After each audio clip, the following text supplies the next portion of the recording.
Tissue culture की commercial application को achieve करने के लिए लार्ज स्केल कल्चर करना पड़ता है। और इस लार्ज स्केल कल्चर को हम या तो कल्चर वेसल्स का नंबर इंक्रीज करके, या हम कल्चर वेसल्स का साइज इंक्रीज करके, या दोनों मेथड्स को यूज करके किया जा सकता है। जो लार्ज स्केल कल्चर करने की जो स्ट्रेटेजी है वह कल्चर मीडियम की कंडीशन पर डिपेंड करती है कि जो कल्चर मीडियम है अगार मीडियम है या लिक्विड मीडियम है। फर्स्ट है अगार कल्चर। जो अगार जेल्ड मीडियम होते हैं इन्हें सामान्यतः एक्सपेरिमेंटल और कुछ कमर्शियल एक्टिविटीज जैसे माइक्रो प्रोपेगेशन के लिए काम में लिया जाता है। सामान्यतः एक्सपेरिमेंटल कंडीशंस में जो कल्चर ट्यूब होती है वो 25 इंटू 150 मिलीमीटर की यूज की जाती है। यहाँ पर स्केलिंग हम जो कल्चर वेसल्स हैं इनके नंबर को इंक्रीज करके कर सकते हैं, और इन कल्चर वेसल्स या कल्चर ट्यूब्स को टेस्ट ट्यूब बास्केट या स्ट्रैंड्स में अरेंज कर देते हैं और इन स्ट्रैंड्स को कल्चर रैक्स में रख देते हैं।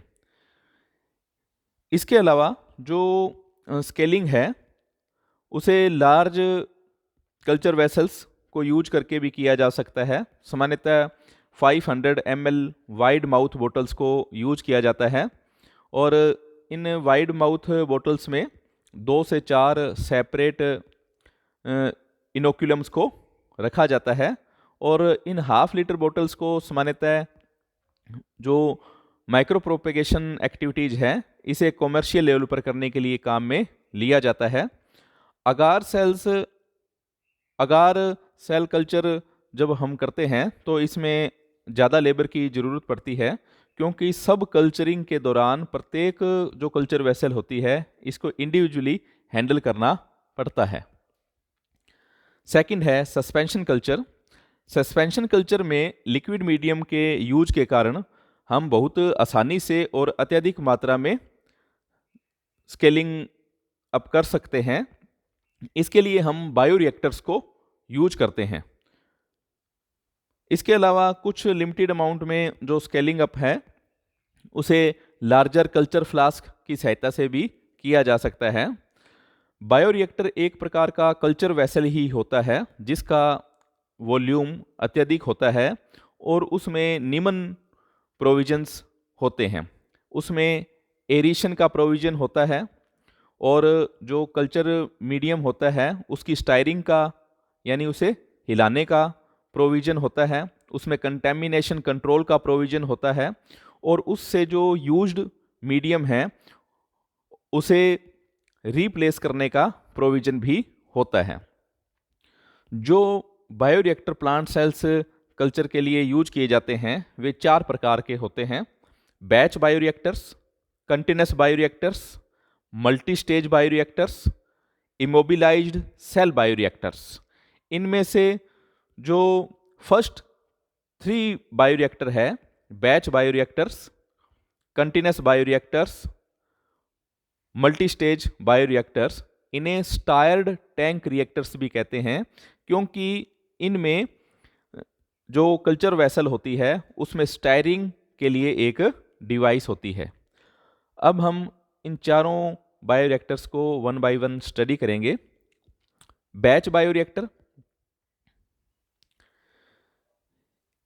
बैच बायोरिएक्टर में जो मीडियम और इनोकुलम होता है उसको शुरू में ही एक साथ बायोरिएक्टर में लोड कर दिया जाता है और सेल्स को ग्रो करने दिया जाता है। इसमें किसी भी प्रकार का बाद में कल्चर मीडियम का एडिशन या रिप्लेसमेंट नहीं किया जाता है, और जब इनक्यूबेशन पीरियड की समाप्ति हो जाती है तो सारा जो सेल मास होता है उसे हार्वेस्ट कर लिया जाता है। इस प्रकार के बायोरिएक्टर सिस्टम में निम्न कैरेक्टर्स होते हैं कि इसमें एक तो मीडियम का कल्चर मीडियम का कंटिन्यूस डिप्लीशन होता जाता है, यानी कंटिन्यूस मीडियम कम होता जाता है और सेल्यूलर वेस्ट इसमें इकट्ठे होते जाते हैं और जो ग्रोथ रेट होती है वो सेल्स की वो चेंज होती जाती है और जो कंपोजिशन होता है सेल का वह भी लगातार चेंज होता रहता है। डायग्राम में यह एक स्पिन फिल्टर बायोरिएक्टर दिखाया गया है जो एक कंटिन्यूस बायोरिएक्टर है। अगर इस स्पिन फिल्टर बायोरिएक्टर की जो मीडियम के लिए इनलेट है और मीडियम को बाहर निकालने के लिए जो आउटलेट है उसे बंद कर दिया जाए तो यह एक बैच बायोरिएक्टर ही बन जाता है। सेकंड बायोरिएक्टर है कंटिन्यूस बायोरिएक्टर। इस प्रकार के बायोरिएक्टर में जो फ्रेश मीडियम है उसका कंटिन्यूस इनफ्लो होता रहता है और जो यूज्ड मीडियम है उसका लगातार आउटफ्लो होता रहता है। यूज्ड मीडियम जो है सेल के साथ या बिना सेल्स के जो है बाहर की तरफ मूव करता जाता है। यह प्रोसेस पूरे इंक्यूबेशन पीरियड के दौरान जारी रहता है। एक spin filter bioreactor continuous bioreactor का एक अच्छा एग्जाम्पल है। इसमें जैसा डायग्राम में दिखाया गया है एक सेंट्रल शाफ्ट होता है जिसके नीचे की तरफ एक स्पिनिंग फिल्टर लगा हुआ रहता है। इस स्पिनिंग फिल्टर की सहायता से हम यूज्ड मीडियम को रिमूव कर सकते हैं और यह जो मीडियम रिमूव होता है वह सेल फ्री होता है क्योंकि मीडियम फिल्टर में से बाहर आता है। एक स्टायरर प्लेट जो है वो सेंट्रल शाफ्ट के नीचे की तरफ अटैच रहती है जो स्टायरर का काम करती है और कल्चर मीडियम को लगातार हिलाती है। कल्चर जो है उसे एरिटेट करने के लिए इसमें एक स्पार्जर भी लगा हुआ होता है। एक पोर्ट इसमें फ्रेश मीडियम के एडिशन के लिए होता है और एक पोर्ट जो है वो कल्चर मीडियम के रिमूवल के लिए होता है। और यह पोर्ट जो कल्चर मीडियम के रिमूवल के लिए होता है यहाँ से यूज्ड मीडियम प्लस सेल्स दोनों बाहर निकलती है। यह बायोरिएक्टर एक अच्छा सिस्टम है क्योंकि इसमें मीडियम को रिमूव करने के दो रूट हैं। एक रूट तो सेंट्रल शाफ्ट में से है जिसमें से केवल मीडियम ही बाहर निकलता है, सेल नहीं निकलती है, और दूसरा जो रूट है उससे कल्चर मीडिया और प्लस सेल दोनों को रिमूव किया जा सकता है। थर्ड बायोरिएक्टर है मल्टी स्टेज बायोरिएक्टर। इस प्रकार के कल्चर सिस्टम में दो या दो से अधिक बायोरिएक्टर को एक स्पेसिफिक सीक्वेंस में यूज किया जाता है कि प्रत्येक बायोरिएक्टर में जो टोटल प्रोडक्शन होती है उसका एक स्पेसिफिक जो स्टेप होता है वो है कंप्लीट हो जाता है। सबसे सिंपलेस्ट जो सिचुएशन है उसमें दो बायोरिएक्टर्स को इन्वॉल्व करते हैं। जैसे हम शिकोनिन बायोकेमिकल प्रोडक्शन का एग्जांपल लेते हैं। इसमें दोनों जो बायोरिएक्टर्स हैं वो बैच टाइप होते हैं। फर्स्ट जो बायोरिएक्टर है वो इस प्रकार की कंडीशन प्रोवाइड करता है कि जिससे सेल का प्रोलिफरेशन ज़्यादा होता है और बायोमास का प्रोडक्शन अत्यधिक होता है। जबकि जो सेकंड बायोरिएक्टर है ऐसी कंडीशन प्रोवाइड करता है कि शिकोनिन बायोकेमिकल का बायोसिंथेसिस और एक्यूमुलेशन होता है। तो जो cell biomass first stage bioreactor में इकट्ठा होता है उसे सेकंड स्टेज बायोरिएक्टर में इनोकुलम के लिए यूज किया जा सकता है। इसी प्रकार की कंडीशन जो है सोमैटिक एम्ब्रियो प्रोडक्शन के लिए भी हो सकती है, जहां हम फर्स्ट जो स्टेज बायोरिएक्टर है उसे हम कंटिन्यूस मोड का लेते हैं और सेकंड जो बायोरिएक्टर है उसे बैच टाइप मोड का लेते हैं। जो फर्स्ट स्टेज कंटिन्यूस बायोरिएक्टर है इस प्रकार की कंडीशन प्रोवाइड करता है जिससे एम्ब्रियोजेनिक सेल्स का प्रोलिफरेशन ज़्यादा होता है और एम्ब्रियोजेनिक क्लम्प्स जो है बनते हैं। और ये जो एम्ब्रियोजेनिक क्लम्प्स बनते हैं ये कंटिन्यूस बायोरिएक्टर से सेकंड जो स्टेज बैच बायोरिएक्टर है उसमें इनोकुलम का कार्य करते हैं। और जो second stage batch type bioreactor है वह ऐसी कंडीशन प्रोवाइड करता है कि जिससे इन एम्ब्रियोजेनिक क्लम्प्स से जो है सोमैटिक एम्ब्रियो की डेवलपमेंट होती है। जो फर्स्ट स्टेज बायोरिएक्टर को हम कंटिन्यूस टाइप का यूज करते हैं तो इससे हमें टाइम, लेबर और कॉस्ट की सेविंग होती है, और जो बैच कल्चर में जो लैग फेज होती है वह भी नहीं होती है। और हालांकि जो कंटिन्यूस कल्चर जो है लॉन्ग पीरियड में ज़्यादा यूज नहीं किए जाते क्योंकि इससे कंटेमिनेशन रिस्क बढ़ जाता है। फोर्थ प्रकार के बायोरिएक्टर हैं इमोबिलाइज्ड सेल बायोरिएक्टर। ये इन बायोरिएक्टर्स में जो सेल्स होती है वो जेल्स जैसे एगेरोस, अगार, जिलेटिन, पॉलीएक्रिलेमाइड या कैल्शियम एल्जिनेट जेल्स में बंद होती है, और या जो सेल्स होती है उन्हें मेम्ब्रेन्स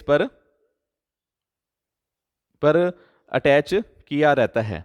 ये एक डायग्राम में एक इसका सिंप्लीफाइड जो है इमोबिलाइज्ड सेल बायोरिएक्टर दिखाया गया है, जिसमें एक मेम्ब्रेन पर सेल्स इंट्रैप्ड रहती है, और इस मेम्ब्रेन को एक कॉलम में बंद कर देते हैं, और इस कॉलम में से लगातार जो है मीडियम रीसाइकिल चैम्बर के द्वारा कंटिन्यूस जो है कल्चर मीडिया का फ्लो होता रहता है। तो जो सेल्स मेम्ब्रेन्स पर अटैच हैं वो मीडियम से डिफ्यूजन के द्वारा न्यूट्रिएंट्स ले लेती है और अपने जो प्रोडक्ट्स हैं वो कल्चर मीडिया में रिलीज कर देती है। इस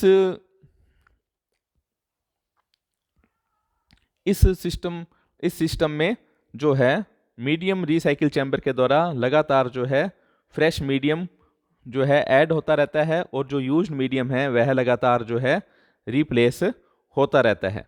सेल इमोबिलाइजेशन के कारण सेल्स की फिजियोलॉजी जो है चेंज हो जाती है, और इस टेक्निक को उन बायोकेमिकल के प्रोडक्शन के लिए काम में लेते हैं जिसमें सेल्स बायोकेमिकल्स को मीडियम में सीक्रेट कर देती है।